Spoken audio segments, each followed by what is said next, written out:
pain in the shoulder blade, along the front and back of the arm, as well as pain, numbness, or tingling in the hand, along with swelling and stiffness in the fingers, can arise from trigger points in the scalene muscles. In this video, we will take a close look at the locations of the triggers and the areas of referred pain.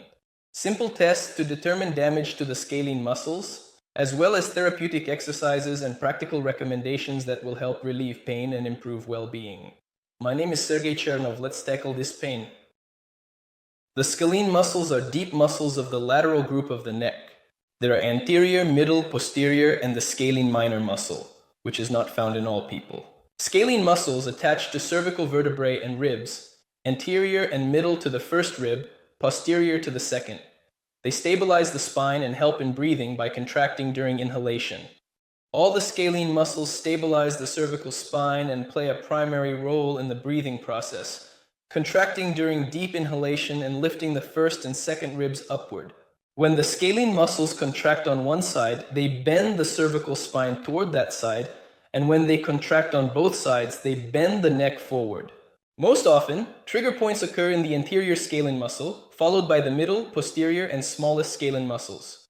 Trigger points in the anterior, middle, and posterior scalene muscles cause pain along the front of the chest, the outer and inner surfaces of the arm, and in the area of the vertebral border of the shoulder blade. In the front, the pain radiates to two areas above the chest muscles, extending down almost to the nipple. The triggers in the anterior and middle scalene muscles create pain. In the front of the shoulder area, radiating down the front and back of the arm, reaching the thumb and index finger. Pain from trigger points in the smallest scalene muscle affects the outer surface of the shoulder, forearm, and hand. Tight anterior and middle scalene muscles, in addition to causing the aforementioned pain, can compress the lower part of the brachial plexus, leading to numbness in the thumb, tingling in the hand, or swelling, as well as stiffness in the fingers, especially after waking up, or a sudden dropping of an object being held in the hand. Due to pain in the arm, sleep is often disrupted, and that's why people with issues in their scalene muscles prefer to sleep on their side, lying on the side of the affected muscles. Let's do two simple tests together to confirm issues with the scalene muscles. Turn your head to the right first and then bend your neck, pressing your chin tightly to your collarbone. Repeat the same movement to the opposite side. During this movement, the anterior and middle scalene muscles contract strongly, and if there are trigger points in them, pain will occur. Bend your fingers without allowing them to bend at the metacarpophalangeal joints. This is the wrong position. That's right. If all the pads of your fingers are pressed against the metatarsophalangeal joints, then you are fine. If you can't fully bend your fingers and press the pads down, you have an issue with the long flexor muscles, which could be due to trigger points in the scalene muscles on the side where you can't fully press the pads of your fingers. The most common causes of trigger points in the scalene muscles are overload due to the forward position of the head, especially when it's tilted to the side. Accidents or injuries, for example, resulting from a car accident. Prolonged intense physical activity, like swimming, tug of war, or horseback riding, scoliosis, playing the violin or other musical instruments, severe coughing fits due to chronic bronchitis, pneumonia, allergies, amputation of an upper limb, or removal of a breast, as well as an improperly chosen pillow. To let the scalene muscles rest during sleep and stay in a neutral position, I recommend sleeping only on your side, choosing the right firmness and height for your pillow. Now let's go over some therapeutic exercises that you can do at home to relieve pain. To quickly relieve pain and eliminate trigger points on your own, I recommend first applying mechanical pressure to the problem area of the muscle and then stretching it. But since the scalene muscles are part of the deep layer of the neck muscles, reaching them with your hands requires some skill and a basic understanding of neck anatomy. When performing massage movements with your fingers, it's important that your nails are kept short, otherwise you might injure the skin. Keep this diagram in front of you and locate your sternocleidomastoid muscle. It's large, lies superficially, and is easy to find. The anterior scalene muscle is located between the sternocleidomastoid muscle and the cervical vertebrae.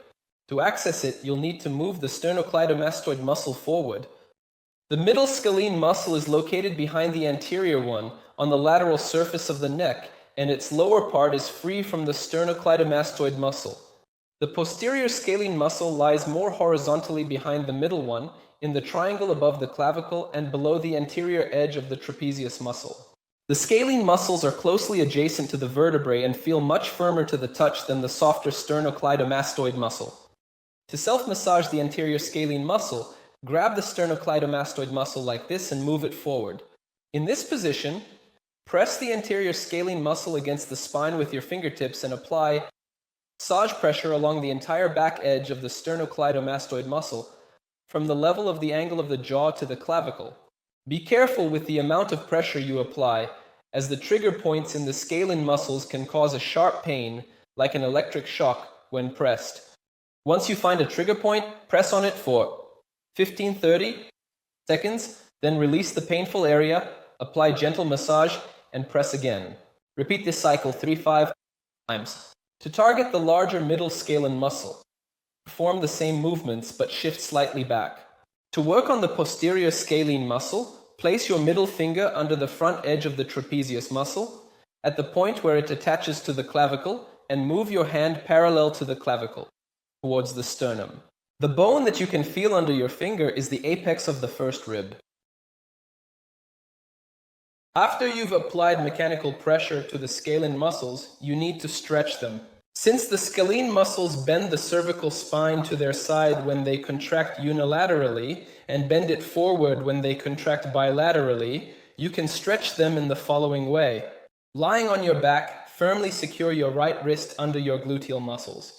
With your left hand, grasp your head from above. To stretch the posterior scalene muscle, turn your head to the left and lean to the side. To stretch the middle scalene muscle during a side bend, your face should be facing forward.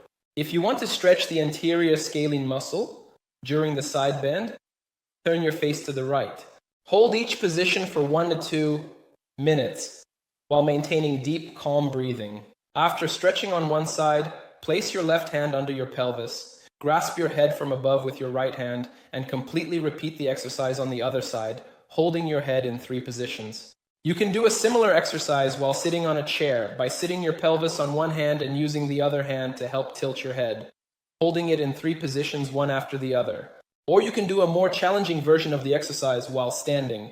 Bring both hands behind your back and clasp your wrists together. Then tilt your head to the side and hold each of the 3 positions for 1-2 minutes. Remember that you need to repeat the exercise on both sides. Since the scalene muscles play an important role in the breathing process during chest-type breathing, they can be in a state of chronic tension. To relieve them, it's really important to learn diaphragmatic abdominal breathing. To do this, sit on a chair, leaning your body back a bit, and take a deep breath in through your nose, pushing your belly out strongly. Then take a full exhale through your mouth, lean your body forward, and pull your belly in. Return to the starting position and repeat this exercise for a few minutes, keeping a steady breathing rhythm. Once you get comfortable in this position, do everything the same, but try to rock your body less. Throughout the day, try to remember diaphragmatic breathing.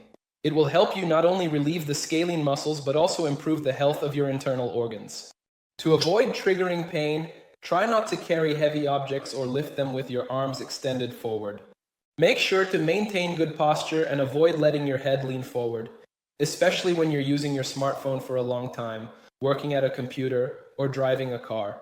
In the cold autumn and winter, use a scarf to protect your neck muscles, and while sleeping, in addition to a properly chosen pillow, make sure there are no drafts. To ensure even development of your muscle corset and to prevent overloading the scalene muscles, regularly do my sets of simple exercises. If you found the video helpful, share it with your friends. Wishing you good health. Thanks for the like and the subscription.